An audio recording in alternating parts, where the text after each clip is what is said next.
Okay, so Bas Le Ciel's channel, it seems now it's like 5 months or something. It's gone. But there's like a internet archive of like some 15 videos. I've not watched all of them. I mean, I might have watched them before, but this is just the first one because it was the one that I saw on that like Reddit page, which I'm not a part of. I just checked it after not being back there for like a month. Never contributed to that page, by the way. I'm not completely on board with it. But anyway, they had this link to this internet archive thing, and this was a video that kind of came up when you clicked the link. So I'm going to react to it because there's nothing better than a Bas Le Ciel reaction video, right? At least for me, that it's fun to make. So before I start it, we've got somebody here in the corner at the right side here. I don't know, like an assistant. I don't know. Who is it? What are they doing there? Who knows? So we'll start. Hello. Hi, Wayne. Hi. Wayne, so my father was many decades older than yourself, and he's now deceased. And Rest in I'm peace. sorry. I didn't hear you. So, You're fading in and out on me. okay, check 1, 2. You can hear me? Yeah.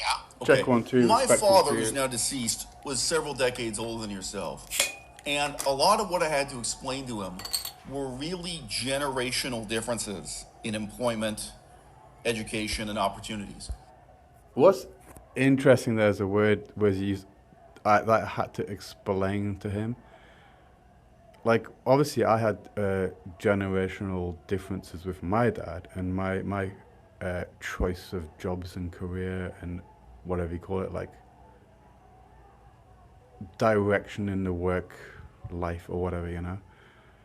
And it's because there was a big generational difference because in his generation, basically, like you worked, you studied, you got a job, you progressed in that job, the company or the institution would look after you, and you'd move up and all this kind of shit, right? You could move to other jobs, obviously, like kind of not like Japan, but like in England, you can move to another job. Maybe you're gonna get a bit more pay, but it's the same thing. Like you kind of being looked after by the company, and your hard work is sort of rewarded in some way. And there's this thing called job security, which I personally, growing up, didn't think was really a thing or would be a thing when I was older anyway, or like, you know, as I went into my job life, work life. Basically, like, job security and even financial security is kind of not the same as his generation. But I wouldn't like tell him that, you know, tell him like I know more than you. It's just more like, look, man, you know, I'm making these choices because I think shit's a bit different now, you know. It's a subtle difference from telling So my father grew up in the aftermath of World or explaining. War II, and any white man with a bachelor's degree from university had incredible opportunities at that time. My I father doubt became it. a university professor with only a bachelor's degree, only a BA. To me, that's totally impossible and is probably illegal. So for a guy from my father's generation, it's very hard to understand my employment and career problem. Like, I think his father's like a lot older than my father, and but one thing I wouldn't say life was like or job opportunities were easier or whatever. I think it's just that actually financially everyone was just a little bit better off. Enough, maybe not even a little bit, like quite a lot better off than people are now. Like, for instance, normal people could actually have a mortgage and stuff. Normal people could have kids and not be too worried. There was like a lot of, at least in England, and I think Canada would be the same. There was like a lot of social housing, where you'd have your job which paid okay, but the rent was cheap and it was kind of social housing, and people just kind of did a lot better then. like when it comes to say having a family, like, or this sort of idea of I wouldn't say financial security, but they definitely had housing security. Life in some ways was a little bit easier financially, but you didn't just get a job, a good job or whatever. It was still a fucking little bit of a rat race, you know. You had to be good to get ahead. So I just say you're kind of halfway in between. I am overeducated. People look at my resume, they look at my CV, and they say, wow. And I've seen that many, many times, including university professors. Overeducated how?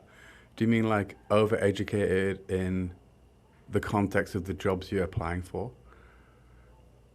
If you know you're gonna be like fucking quote overeducated for a particular job, then you don't put those things on your application form, you know?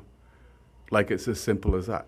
Like if I'm employing somebody to do some kind of job or whatever, and I see someone that's got like a PhD in astrophysicist, whatever, you know, and they've worked for NASA or something, I'm thinking, no, this guy's just going to be here until he gets a phone call for the real job that he's looking for, you know.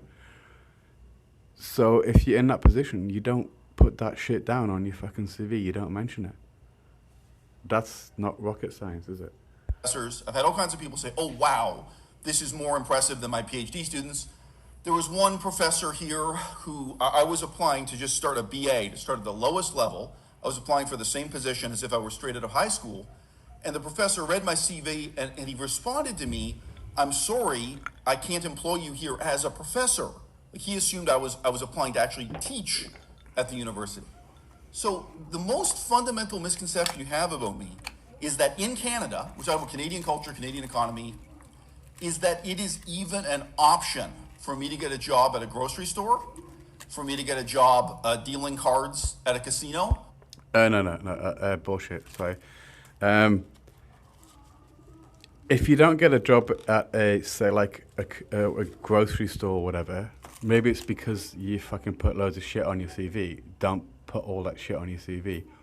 Or maybe you failed the interview. Or like in my case, I've pretty much got every job I've ever got to the interview stage of. Not like blowing my own trumpet or anything, but I kind of have. Once I got to the interview stage, I've got it, even if there's lots of people. But I've never even got to the interview stage in any job that has a personality test.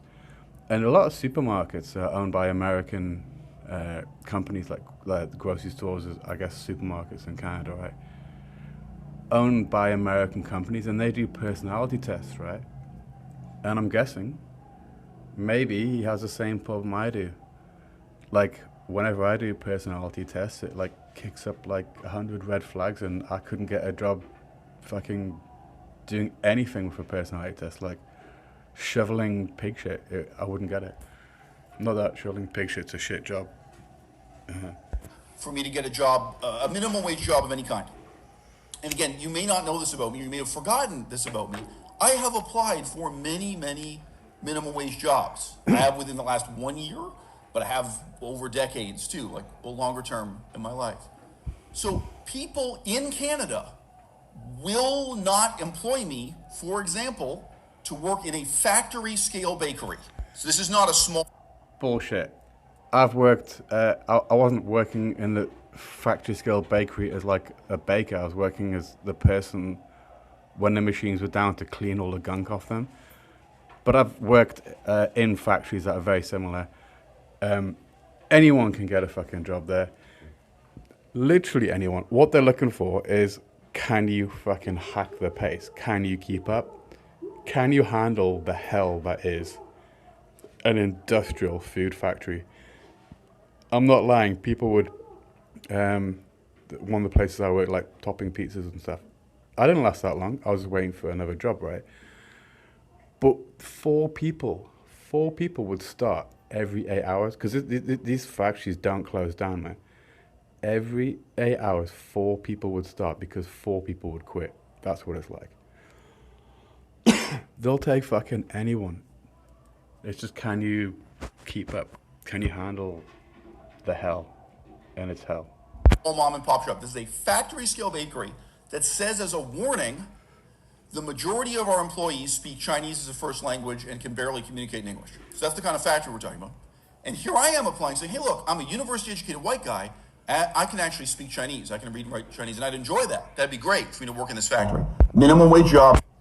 Yeah, no, like, what they're going to want for you to do is to do X amount of units, whatever it is, per hour or per minute. They don't give a shit about if you can speak Chinese. Obviously, a lot of the guys there already speak Chinese, right? Factory labor. They will not give me a chance. They would rather employ a refugee from Afghanistan than me. Okay? They would rather employ a newly arrived immigrant, whether a legal immigrant from the Philippines. Like, I've worked some factory jobs. I'll try never to, honestly, I hope I never have to do it again. But when you're working in a factory job, you're up against the other guys in that job. How many units can they do? How quick does their line go? The conveyor belt line. That kind of shit, right? That's all that matters. And one thing I learned in the UK, seeing the more of the immigrants, we're talking particularly like Polish, Estonians, Latvians and stuff, is those guys would fucking go fast and go hard and way harder or put up with more shit than an Englishman would, because they're like saving money to go and buy some property back home one day or look after their family at the moment. They're sending money home and shit. They've got more motivation. Who are you gonna fucking employ, man? Or an illegal immigrant from Mexico, Nicaragua. I am not, in a simple sense, blaming illegal immigration or multiculturalism. Not in a simple sense, but it is one important part of the way in which the world has changed. You know, my father was an idiot. He had nothing but a bachelor's degree in... Okay, so like, from what little I know about Bas Le Ciel, he's got something like 10 brothers and sisters, right? And he comes from a rich family, as he says in the title of this video or whatever. And I guess his father couldn't have been a fucking idiot, because him and his wife or whatever managed to get to a status and a financial position in society, number one, where they could have 11 kids, or how many fucking, I don't know if it's 11. It's a lot, right? And be rich enough to look after them, or at least look after this guy, right? That's not an idiot, you know, like, you can be lucky. Luck's a lot to do with it. But kind of, unless his father's father was super rich, and his father's father inherited some massive fucking, I don't know, industry or something, his dad's clearly not an idiot. Just by okay, either the luckiest guy in the world or not an idiot. Philosophy from a third-rate university. I guarantee you haven't heard of his university. It's a university in Hamilton, Ontario. Hamilton, Ontario is a steel town. It's not famous for its university. It's not famous for anything other than steel. You know, that's who my father was. He went away to Europe and taught himself a very low level of French. I mean, his ability to speak French is almost minimal. He comes back to Canada. He's swept into employment. He's a museum curator on the east coast of Canada in Halifax, I recall. He works for the federal government in a series of positions that require fluency in French. I guarantee he spoke about as much French as Melissa does now. Really. Like, he spoke very, very little French. Well, then how did he get the job? Or how did he keep the job? He was obviously good at that job, or good at, like, working with the people in the museum or something. Like, it's not just about academic qualifications and shit, do you know what I mean? Nothing but a BA. He's teaching classes at a university in Montreal, you know, isolated short-term classes. And he's... Right, so he's fucking absolutely useless, a complete idiot, Can't speak French. As far as I know, Montreal's like in the French part of Canada, and he's somehow completely winging it and like teaching students, and they're not complaining. And he's managed to do it the next year and shit. Like, obviously, the guy was fucking good. I honestly believe just by what he's saying, his dad was obviously brilliant. Publishing books. He published all kinds of books. Okay? So whatever, I don't want to put a specific date on it. Alright, he was publishing books. Back then, it was pretty fucking hard to publish books. Back then, I mean, anything before, like, when everyone started publishing their own books. So let's say, like, in the 90s, 80s, 70s, he's publishing books, meaning publishers. I've got people in my family that have published books. It's fucking not easy. It's really not easy. So his dad was obviously good, brilliant, whatever, talented, not successful. I don't know what the word I'm looking for is. Maybe that was how the world was in 1955, 1965, 1975. And there is an element of racism. I mean, I remember my own grandmother, who's also dead now. I remember her just talking to me about what it was like to be a white person in Canada. White privilege, people would now say, right? The world has changed. And I am aware that the majority of people in this culture hate me. When you tell me that I could apply for a job dealing cards at a blackjack table in Windsor, you know, I'm morally opposed to gambling. I've never gambled once in my life. I don't drink, I don't gamble, I don't do any of that stuff. I don't, you know, none of the Las Vegas type stuff do I do except stand-up comedy. All right? The people interviewing me for that job, they hate me. They don't look at my resume. Okay, so what I'm getting from this is he thinks that croupiers and people that work the tables in casinos, etc., are idiots. They're fucking not. I've partaked in gambling a little bit, and anyone who is listening here, if anyone is still listening by this point, who has ever gambled will know that these guys are fucking onto it. And also, I've known a croupier on a cruise ship. That was her job. Croupier, blackjack, and fucking a couple of the games and stuff, right? They have a lot of training. And they have to be a certain kind of person. They have to be, to do well at it, like, super observant, not miss fucking anything, because people are trying shit all the fucking time. And not just that, like, you've got to pay out exactly right or people kick off. It's actually not an easy job. You've got to be good with the people on the table, and it requires a lot of training. And I'm thinking, you know what, like, some of my work history has been training people. And one of the things is, like, you can just tell after you trained a certain number of people, fuck, this cancer's going to be too hard to train, you know, because of their attitude. Because to train someone or to be trained, that person needs, like, humility and to listen and not know, even if they know a lot. They need humility, and they need to have a certain, like, attitude towards being taught. And after a while, like, of training people, you can just pick up almost like straight away, this cancer's gonna be fucking hard work, right? And in a position of, like, say a casino interviewing people for a croupier, they can just look and they'll see, maybe they've got 10 people apply for the job. They'll see his attitude and they'll just say, fuck no.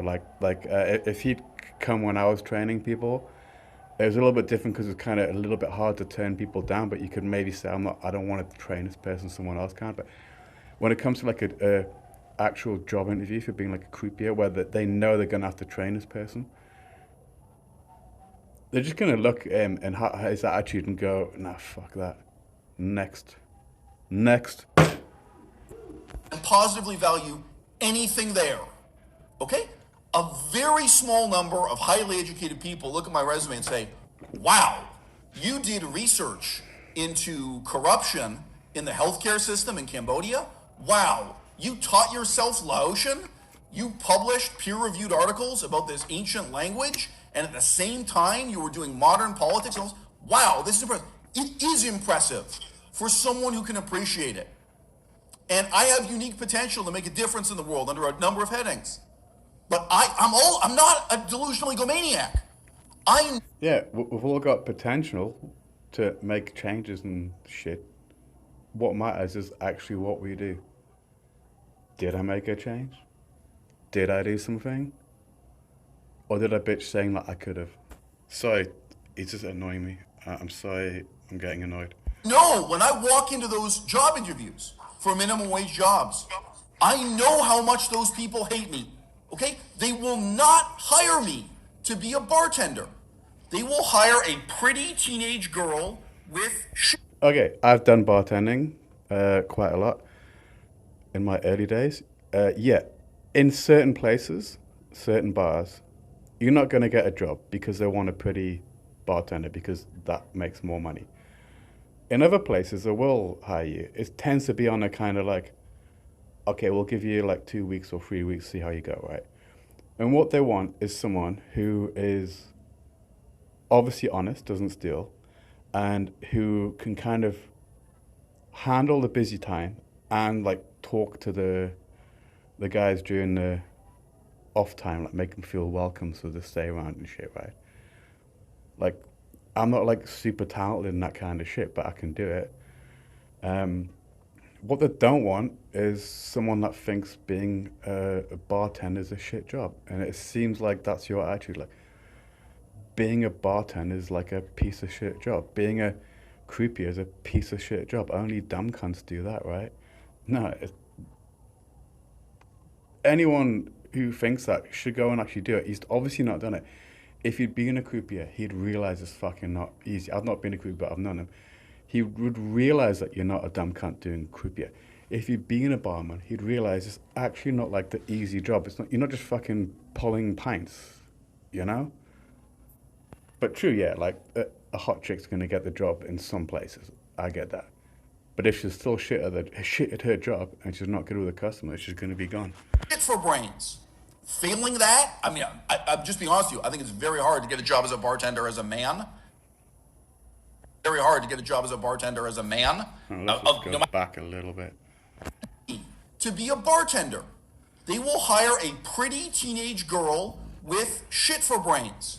Failing that, I mean, I'm just being honest with you. I think it's very hard to get a job as a bartender as a man, no matter how handsome you are as a man. But they will hire the. No, I'd say like in some bars, yeah. In a lot of bars, it's easy to get, but hard to keep. Okay, it's hard to keep, and you're basically gonna have to be okay with the girls you're working with getting more tips. That's just the way it is. Type of guy who likes to hang around in bars and talk about sports. They will, again, the casino will hire someone who likes gambling. They will hire that type of guy.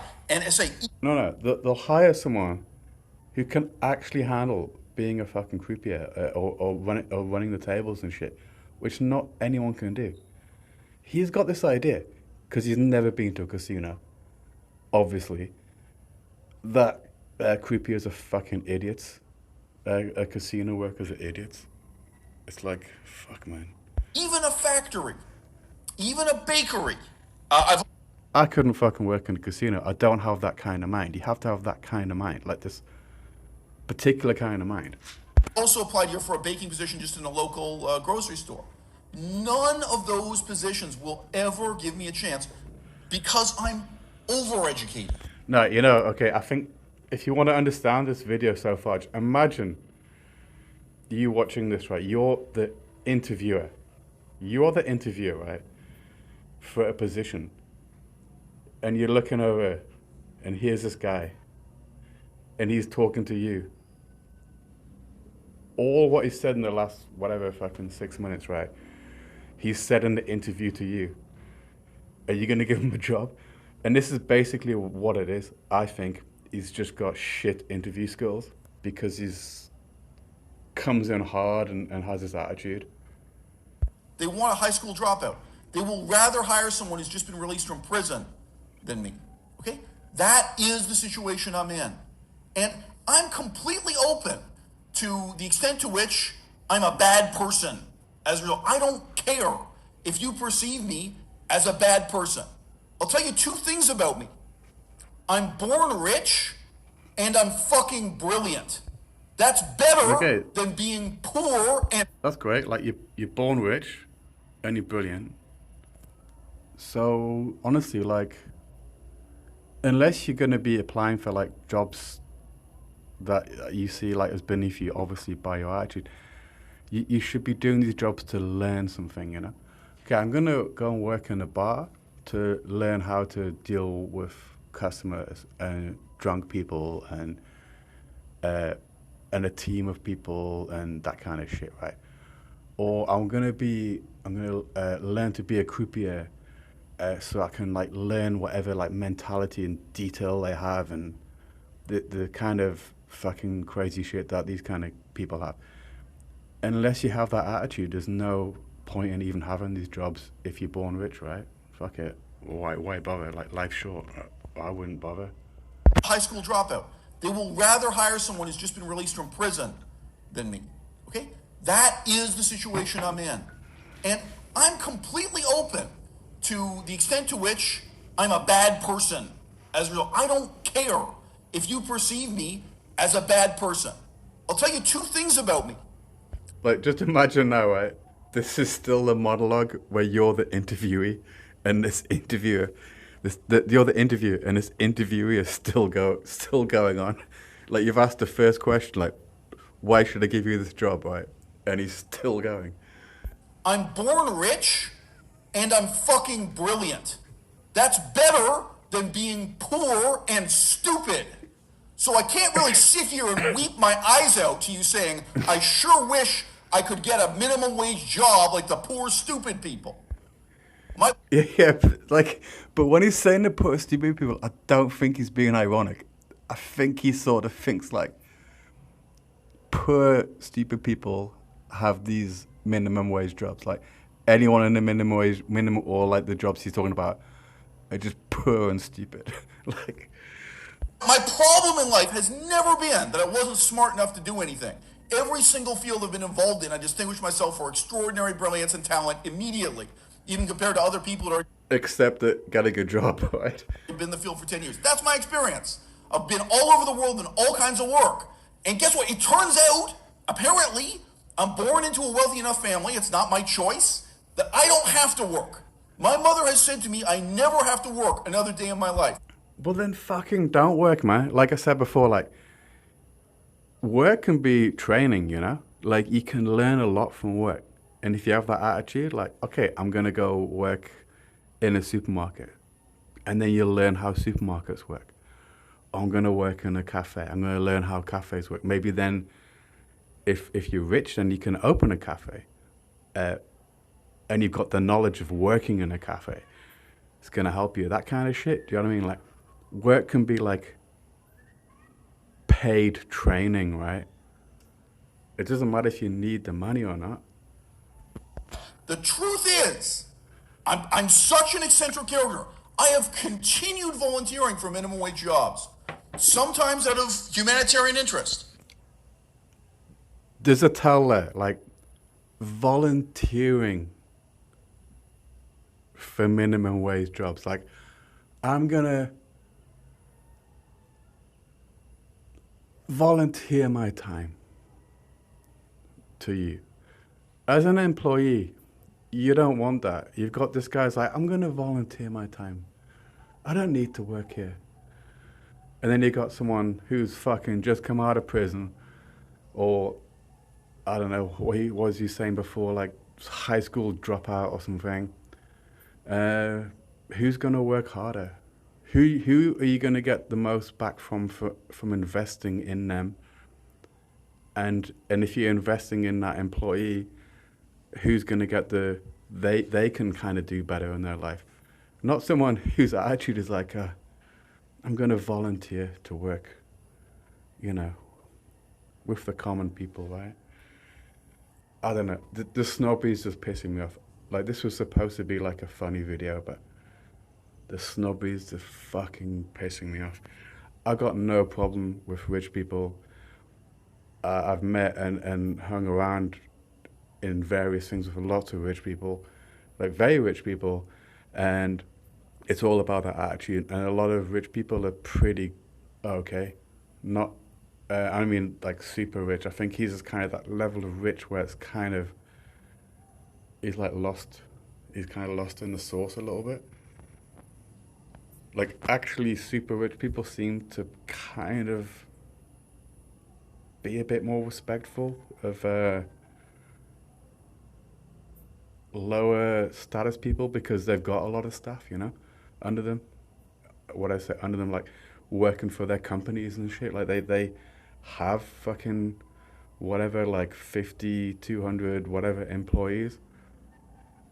They don't completely have massive disrespect for him. Like he has massive disrespect for. Okay, I'm perceiving massive disrespect for people who are just like doing ordinary jobs. Like he just thinks you're stupid, you're poor, you're a fucking retard. And anyone who's been around long enough, unless they've been stuck forever in an academic bubble, will realize that actually academic people, normal people who aren't academic, the intelligence is kind of spread out a little bit, You'll meet some fucking idiots that are highly academic, and you'll meet some super smart people that are fucking left school at 15, right? Sometimes that are just trying to make the world a better place. And sometimes just out of a desire to earn my own money. So I think Melissa mentioned this to you. I applied for a minimum wage job, changing the bed sheets in. Why earn your own fucking money if you're already rich, man?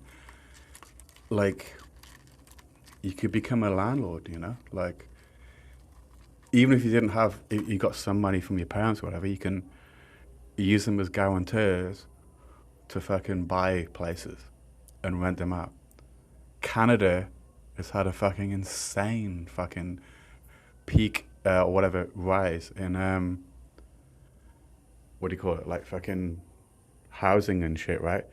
Imagine 20 years ago, or whenever you started being an academic, like you just got into getting mortgages and renting places out. You'd be a fucking multimillionaire now, man. Super multimillionaire. A hospital during coronavirus lockdown. That was the beginning of coronavirus.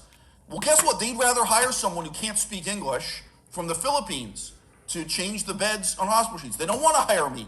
And I'm able to say, like, if they gave me an interview, look, I've done humanitarian work in Laos and Cambodia. For me, this is something similar. I want to come to your hospital and do this minimum wage, very humble job. Okay, I've said it before, but there's two things, right? And I'm not saying this as an employer, right? I'm saying it as somebody who applies for jobs. Basically, you got to think of two things, right? When you're applying for a job, you don't want to be overqualified for the job you're going for because then they're going to think you're going to leave, right? So you can admit that. Another thing, you do not want to be more qualified or even a threat to the person who is giving you the job. So imagine you're applying for whatever job, right? You're obviously applying to the manager or the middle manager, right?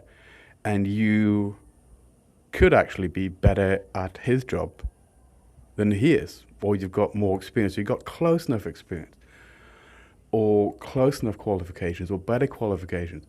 You better step it down and not let that person know, because no one in that position, is just fucking human nature, is gonna give somebody a job in a company who is gonna be better than them, or could be a threat to their position. That's just it's unfortunate. It's just a fact. Job. That wasn't the only job I applied for at the hospital. They had another job which is more like being a security guard, where you sometimes have to kick people out of the hospital, probably drug addicts. But they had positions like that, which in polite language said you're kind of like a bouncer, for the hospital, and he would sometimes help move heavy people in beds, do some other work like that in the main floor of the hospital. I applied for jobs like that, which, from my perspective, are humanitarian volunteerism. I didn't need the money.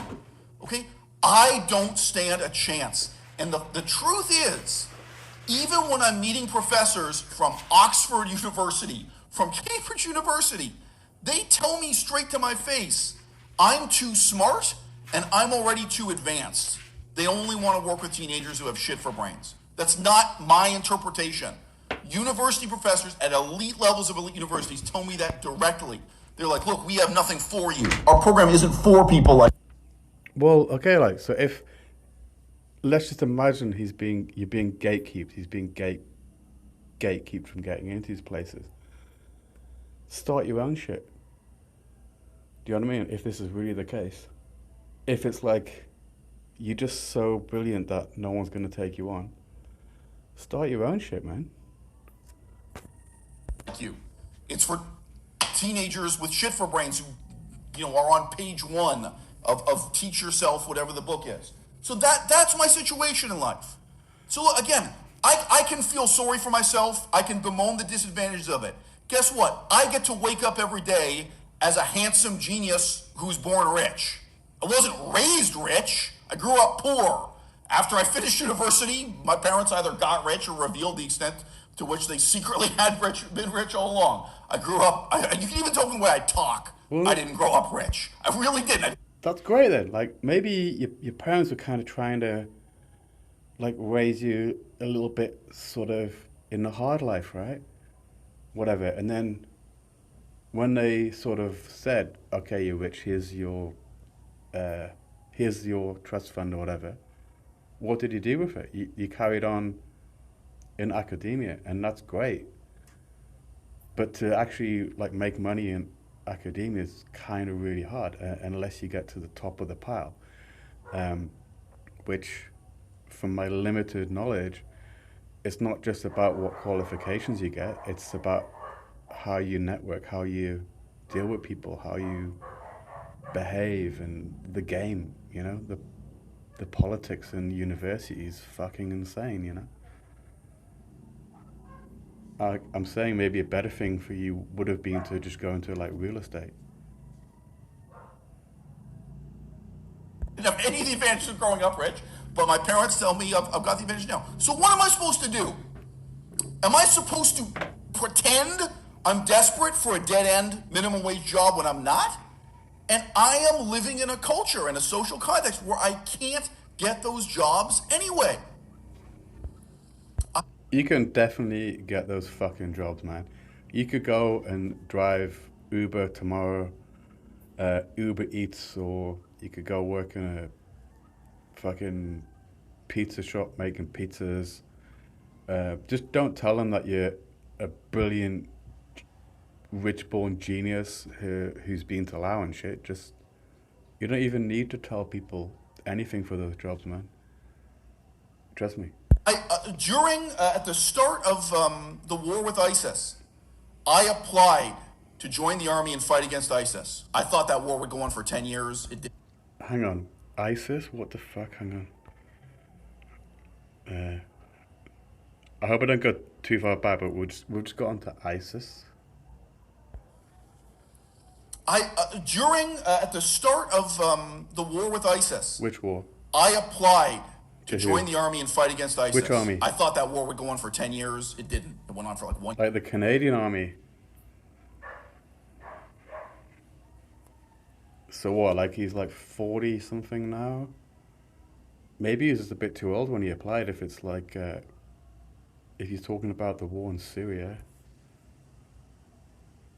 Jobs anyway. At the start of the war with ISIS, I applied. And like I said, like I don't know what the Canadian Army's like, but it's the Royal Canadian Army, so it's probably similar to England. God save the King. They're not just gonna take on anyone, Yeah, like you need people, but you need people that are willing to listen and learn. that's the number one ability. Like, if you can listen and learn, right? As far as I know, I'm not a military guy, right? But like I said, like I've done some training. This is somebody I would not want to train. And I'm guessing if he goes to the recruitment office, imagine just now, like the last, whatever, 10 minutes of this video has just been him talking to the recruiter. Even though the recruiter fucking needs people, man, he's just going to be like, nah. To join the army and fight against ISIS. I thought that war would go on for 10 years. It didn't. It went on for like 1 year. It really didn't last that long. I signed up to fight ISIS. Genuine public spiritness. I think I'm tough enough. Hang on, he signed up, right?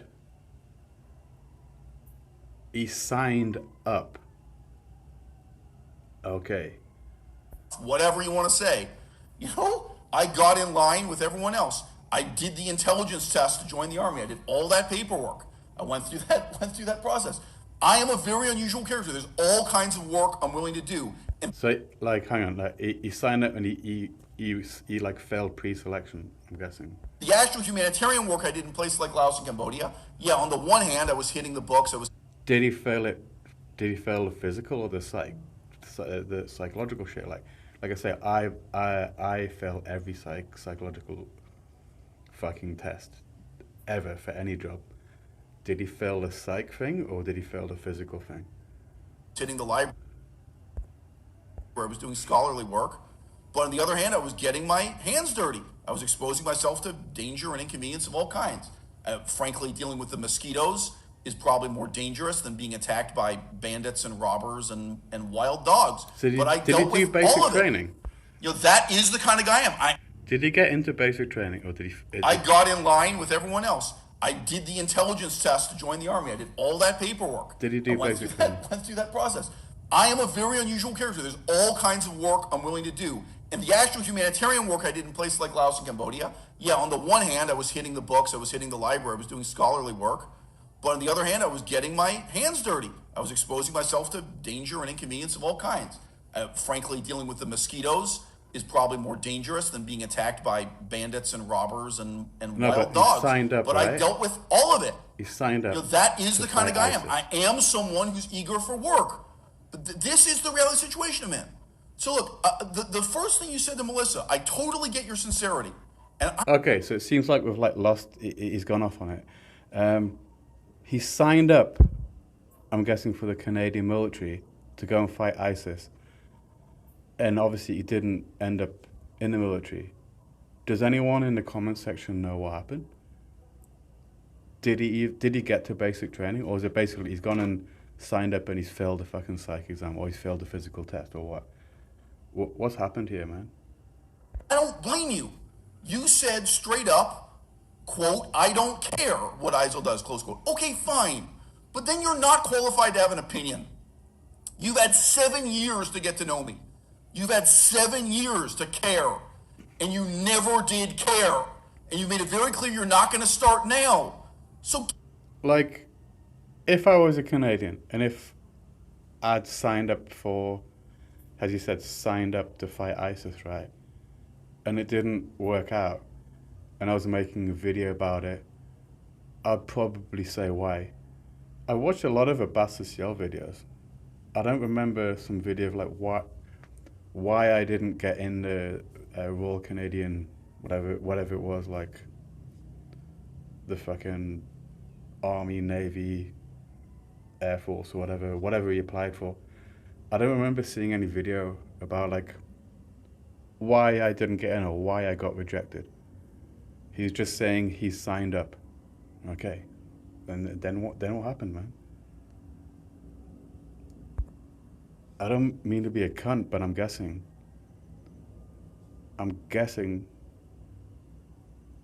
from my experience that would just be looking at you and going, okay, like you might be fit, you might have the fucking drive, but this guy's just gonna be just hard to train. It's just not worth it. guess what that means? You don't get to have an opinion. And when you do have an opinion, we sit here and laugh at it. We laugh and laugh. Oh, guess what Wayne said? Wayne Like, imagine this is like you're the recruitment officer, right, for the Royal Canadian fucking Army or whatever, and this is your view, and you've just had this guy ranting at you for about 10 minutes. That's probably what happened. Said that Eisel should become a card shark. Wayne should be. He said that Eisel should deal blackjack at the fucking Windsor Casino. That's a hilarious suggestion. It's so out of touch with reality. It's so out of touch with what we've been dealing with in the last 1 year, the last 7 years. So we laugh and laugh. It doesn't hurt our feelings. I don't care. I don't need you to respect me. I don't need you to understand what I'm going through. But yeah, you don't care. As you keep saying, you don't care about me.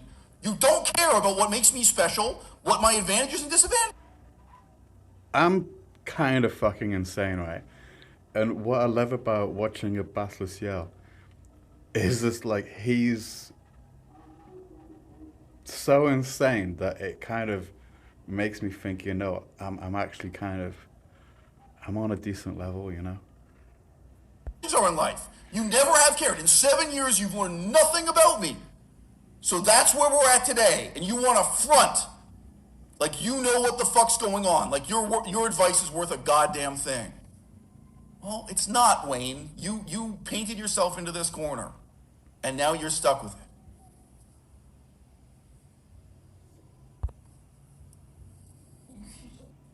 Hello?